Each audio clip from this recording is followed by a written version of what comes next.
partir de este momento, por LU32, escuchamos La Voz de Bomberos.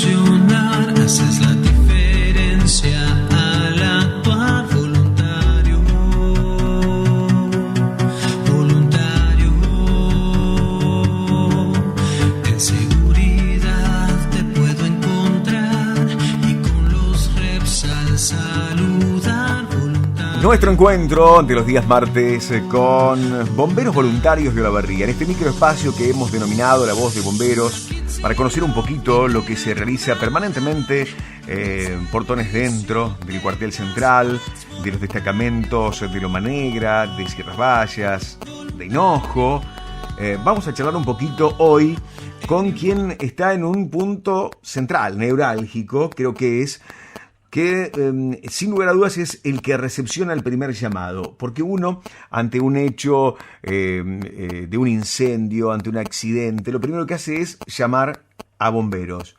Pero, ¿cómo nos manejamos? La urgencia, ¿cómo hacemos para contenernos? ¿Qué datos tenemos que pasar? ¿Cómo tenemos que hacer bien el llamado a bomberos? Bueno, hoy vamos a saludar a quien precisamente pertenece a la Brigada de Rescate Acuático, Rescate en Altura, la Brigada de Psicólogos de Contención al Personal, entre tantas otras, que ingresó a la Escuela de Cadetes por allá por el año 2011 y ha realizado un sinnúmero de cursos, ¿no? Pero que tiene la difícil tarea, ni más ni menos que de contener a la persona que llama ante la emergencia y además de contener, recepcionar la mayor cantidad de datos posibles, la certeza de la dirección, de la localización, porque es el encargado de pasar ese dato después a los bomberos que salen del cuartel. Estoy hablando de Marcos Araguino, está en línea, le voy a saludar.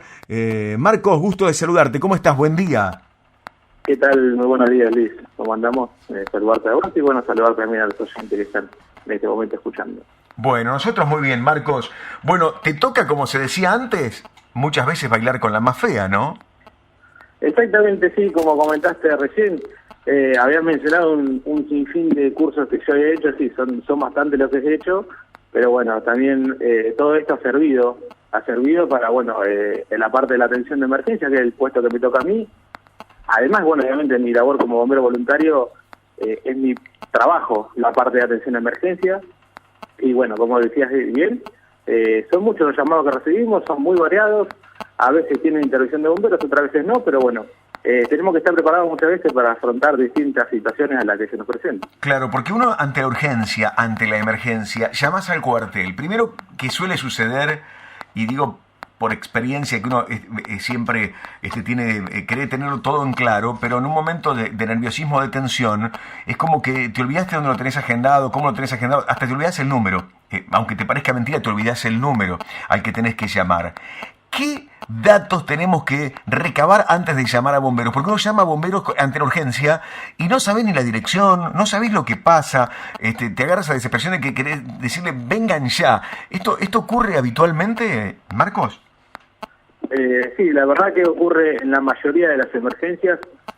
Son muy pocas las veces donde la persona que está sufriendo un siniestro te brinda la información que uno precisa, que son informaciones básicas. En primer lugar, siempre la dirección. Tiene que estar clara la dirección de donde está ocurriendo este siniestro.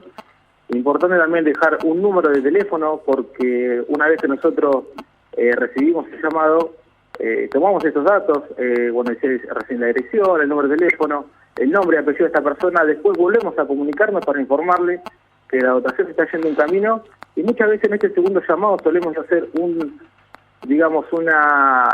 recabar un poquito más de datos, tratar de entender nosotros bien qué es lo que está pasando un poquito más. Obviamente ya en el segundo llamado la persona está más tranquila porque sabe que el camión está yendo o que la unidad está yendo para el lugar.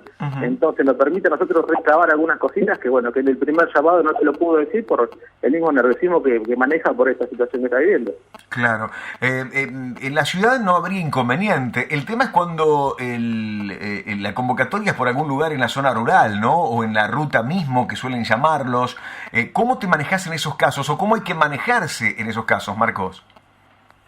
Bien, cuando por ejemplo en la zona de lo que es la parte rural, la ciudad de La Barría cubre muchas hectáreas, cerca de 800.000 hectáreas, si no me equivoco, es lo que ocupa el partido La Barría, y muchas veces nosotros mismos nos apoyamos con nuestros compañeros para saber ubicarnos, pero bueno, a esta persona siempre les solimos consultar, más que nada los caminos para llegar, son variados, o hacia qué pueblo tenemos que dirigirnos, porque más o menos de esa forma nosotros nos podemos llegar a guiar. Esto por un lado, la parte de lo que sería rural. En la ruta tratamos de sacarle la mayor información posible en cuanto a nosotros, la experiencia nuestra que hemos conocido, que conocemos un poco los caminos, que tomen referencia a cierto lugar, obviamente el kilómetro, si lo pueden decir, obviamente es muy bueno, pero bueno, siempre algún arroyito, algún paisaje, algún parador que han pasado que a nosotros nos ayuda mucho para saber orientarnos hacia qué altura de la ruta estaría esta persona. El mojón es importante, el kilómetro, el cartelito del kilómetro, por lo menos acercarnos a ver si llegamos a divisar el kilómetro, ¿no? Es un dato importante ese, una referencia, digo. Sin duda que sí, es el dato más importante tal vez, y siempre, bueno, cuando pasa algo en ruta, saber bien qué es lo que está involucrado, obviamente. Se da distinto si están involucrados 2 vehículos o si ya tiene involucrado, por ejemplo, un vehículo y un camión. Hay que saber un poco más qué carga llevará este camión, si será un camión de carga general o tendrás algún otro elemento, algún otro material en su interior que nos permita, digamos, a nosotros tener una referencia de que si es para que vaya un solo camión o 2 camiones o un grupo especializado, siempre. Marcos, esto, digamos, del llamado o de la convocatoria de una persona, de un ciudadano, de un vecino hacia ustedes. Ahora, ¿cómo es el manejo interior? Que uno no sabe esto. Una vez que vos recepcionaste, Marcos recepcionó la convocatoria, ¿vos determinás qué unidad tiene que ir o pasás el reporte de qué características de incidente o de incendio de convocatoria es? Exactamente, si yo lo que hago, bueno, una vez haberlo tomado los datos necesarios, muchas veces cuando realmente es una emergencia, no solo tenés un llamado, tenés 2, tenés 3, todos informando sobre la misma situación y bueno, nos manejamos un sistema de alarma interno en caso de que haya personal en el cuartel. En alguna situación donde el personal no se encuentra en el cuartel, lo que se hace es una convocatoria de vía handy y yo informo qué es lo que pasó, lo que me acaban de avisar, que recibo un llamado, me informan de tal situación y yo se lo derivo al jefe en ese momento que esté a cargo en el cuartel, al responsable, al oficial, al suboficial que esté, digamos, responsable en ese momento, que es quien determina qué camión se debe dirigir. Aunque yo siempre termino interviniendo también y sugiero, mirá, podría ir este camión, podría ir otro camión, por la zona, por lo que hay, por lo que vamos a encontrar, que bueno, que más o menos, digamos, esa noción de qué camión puede acudir, nosotros la tenemos, pero bueno, la decisión siempre final la va a tener el responsable con jerarquía en ese momento. Claro. Marcos, ¿les ha pasado de tener convocatorias falsas, digamos, falsas emergencias, falsos accidentes, como esto suele ocurrir, llamados a las comisarías y todo eso? Sí, son un sinfín de llamados que tenemos por día. Yo no recuerdo el número que solemos tener de llamadas diarias, pero bueno, son muchas las bromas que se reciben. Yo no le quiero decir ningún número, obviamente, pero como le decía, son brigadas de distintos tipos, obviamente, y más que nosotros tenemos línea directa con la gente, entonces las llamadas son muy recurrentes y las bromas están todo el tiempo.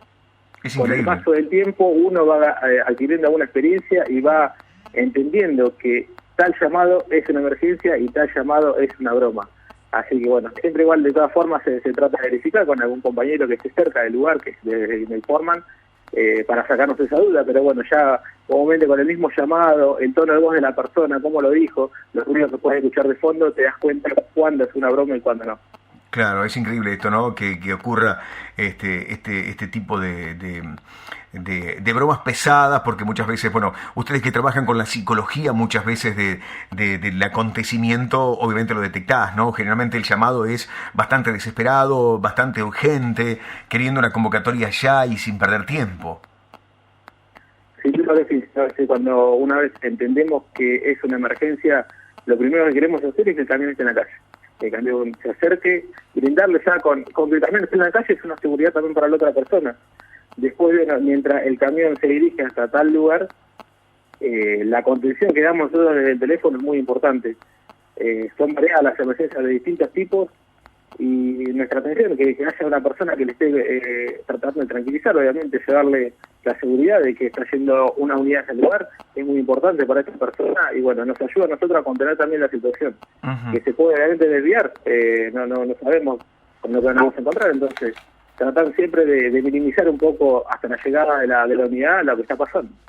Claro. Marcos, ¿en qué casos no es necesario llamar a los bomberos? ¿En qué casos? En realidad, ya le digo, el llamado a bomberos nunca está mal. Muchas veces uno puede llegar a creer que no es necesaria la presencia de bomberos, otras veces sí, pero bueno, ante la duda hay que llamar siempre, por lo que sea, hay que llamar. Nosotros muchas veces no salimos un poco de la atención de bomberos, nosotros recibimos variados llamados de distintas situaciones, distintas cosas que están pasando, que no tienen que ver con la intervención de bomberos, pero bueno, el llamado lo hacen igual porque ya le comentaba recién, tenemos línea directa nosotros con la gente, entonces son distintas situaciones las que se nos presentan y bueno, la atención nuestra siempre va a estar, entonces ya le digo, a veces no incumbe la presencia de bomberos, pero el llamado lo hacen igual y terminamos ayudando de una que otra manera. Claro, siempre llamamos al 100, ¿no? Exactamente, sí. Bueno, siempre tratamos de recordar, el número 100 es el que puede llamar a bomberos, 101 policía, 103 defensa civil y 107 sería el hospital municipal. Uh-huh. ¿Y cómo proceden? Porque muchas veces son convocados porque el gatito se quedó arriba de la planta o porque se cayó en la boca de alguna chimenea o de algún fogón. En esos casos, ¿es necesario llamar a bomberos? Sí, nosotros solemos acudir a cualquier tipo de servicio. Jamás dejamos de lado ningún tipo de servicio, siempre tratamos de cumplir la mayoría de los llamados que hemos tenido, que tenemos. Tal vez en esta época sea muy, digamos, recurrente la salida de las unidades por la parte forestal, que nos lleva a que el personal esté abocado a otros servicios y que se demore tal vez la llegada de la unidad.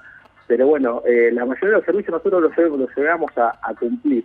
El gatito, que es el llamado muy normal, o el perro, lo que fuese, siempre se trata de cumplir esos tipos de servicios, jamás se deja de lado para nada, obviamente, el llamado de un vecino que no pueda acceder porque tal vez el gatito se encuentra a una altura muy importante.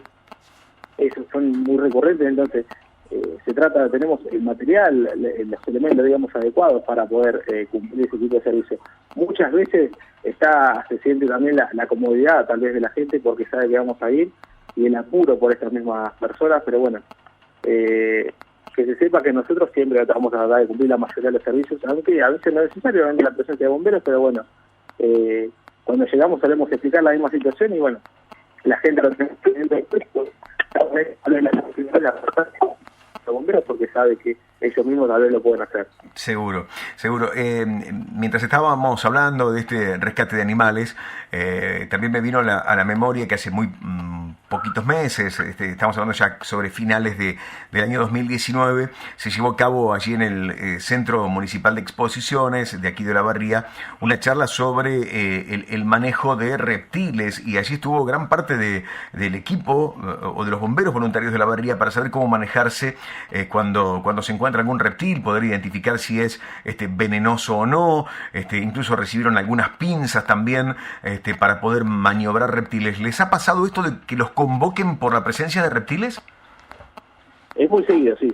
Es muy seguido. En esta época, bueno, recientemente el día de ayer hemos recibido un llamado al que hemos acudido. Muchas veces la presencia de serpientes a veces puede llegar a asustar, obviamente, porque te estás topando con una serpiente, pero bueno, la mayoría de este tipo de animales no son venenosos.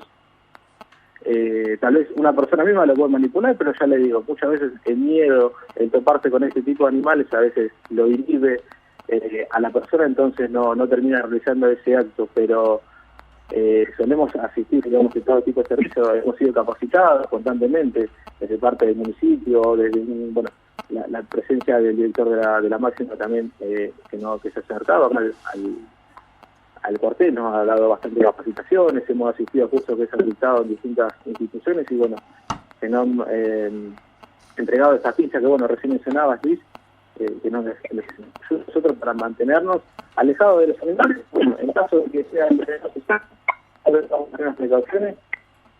Nosotros que con el paso del tiempo, las capacitaciones cuáles son los riesgos de todas formas, ¿Estás allí, Marcos? Tenemos algún problemita en la línea que no se escucha muy bien. ¿Me escuchás bien ahora? Yo lo escuché. Perfecto. Sí, estábamos hablando de la convocatoria, ¿no? Muchas veces por diferentes aspectos, pero siempre están presentes con equipamientos, como bien decíamos, ¿no? Siempre, no solamente con capacitación, sino con equipamiento adecuado para el traslado, para el manejo de animales o en diferentes circunstancias. Queríamos charlar contigo porque queríamos saber un poquito cómo manejarnos cuando estamos ante una urgencia. Ante todo, creo que lo primero que tenemos que hacer ante una emergencia, una urgencia y una convocatoria, sea policía, bomberos, es serenarnos nosotros, los que vamos a llamar, ¿no? Sí, creo que sí. Nosotros debemos ser el primero de la cadena de emergencia y al respecto nosotros siempre tratamos de que la persona se tranquilice en su momento. O sea, puede ser, realmente la mayoría de las veces no se encuentra tranquila o en sí, pero tratamos de que llegue a esa situación y nos pueda brindar las informaciones, la información precisa o básica que se necesita. Muchas veces ha pasado que la gente misma puede hacer algo en su domicilio y no recuerda la dirección de su domicilio. Entonces, que nos pueda decir aunque sea la dirección de su casa para acercarnos y hacer el trabajo lo más rápido posible. Seguro. Marcos, te agradezco mucho por estos minutos, ha sido muy importante esta charla, este diálogo, y como siempre saber que tenemos que agendar el 100, estamos convocando bomberos voluntarios y tener algunos datos, alguna referencia, alguna dirección, algún número cuando los convocamos y dar la mayor cantidad de datos posibles cuando convocamos a nuestros bomberos voluntarios. Te mandamos un gran abrazo, Marcos, un buen año para vos y por supuesto el saludo para todos los que integran el cuerpo activo de bomberos voluntarios. Bueno, Liz, desde ya muchísimas gracias por el espacio que nos están brindando para poder contar un poco los distintos sectores, las distintas actividades que tienen por otras agendas. Bien lo dijiste recién, el número 100 es el trabajo, así que ante cualquier cosa nos terminan llamando, podemos nosotros derivarlo o asistir nosotros, pero siempre vamos a estar predispuestos a colaborar con la gente. Muchísimas gracias, Marcos, gran abrazo. Así charlamos entre amigos con los bomberos voluntarios de Olavarría, este espacio que hemos denominado La Voz de Bomberos, conociendo los diferentes aspectos, los diferentes sectores, los diferentes grupos que tiene bomberos voluntarios aquí en Olavarría, desde el cuartel central, desde cada uno de los destacamentos, cómo proceden ante determinados hechos, acontecimientos, incendios o convocatorias, cómo tenemos que manejarnos nosotros como ciudadanos cuando llamamos. Bueno, una forma de conocer a nuestros bomberos voluntarios. Servicio.